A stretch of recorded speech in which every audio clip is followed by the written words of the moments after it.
Merci, Micro Libre.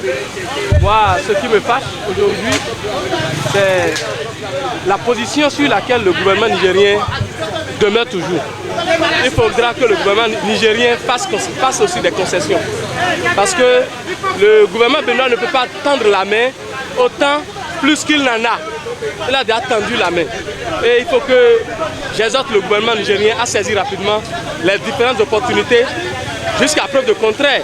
Parce que au regard de la situation dont moi j'étais informé par RFI, qui était confirmée par les chaînes nationales béninoises, c'est par rapport au refus du gouvernement béninois le mardi tôt le matin de permettre à ce que le pétrole du Niger puisse transiter à partir du port de Sémé, ça s'est déjà écoulé au port de Sémé, pour la Chine. Le gouvernement refuse à ce que les bateaux chinois puissent accoster. Donc je pense qu'il faudrait que le gouvernement nigérien puisse revoir sa copie. On n'est pas dans un monde éternellement coléreux. Il faudrait qu'ils reviennent dans le meilleur sentiment et qu'ils sachent qu'au-delà de tout, ils ne peuvent jamais isoler le territoire géographique du Bénin du Togo. Le Bénin et le Togo demeureront éternellement.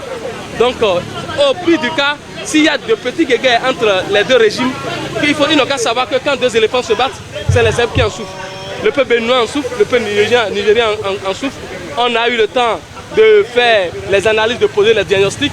Et je pense que le gouvernement béninois continue de tendre la main. Il faut que le général Tiani et son gouvernement la saisissent pour que les deux peuples puissent continuer.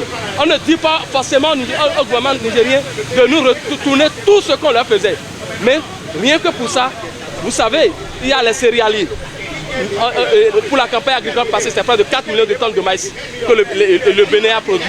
Et à peine nous sommes 1 million de Bénin, pour la capacité dont le peuple béninois a besoin, c'est 1 million.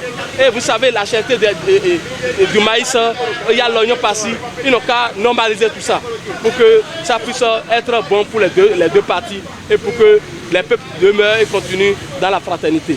Merci. Merci pour le micro libre.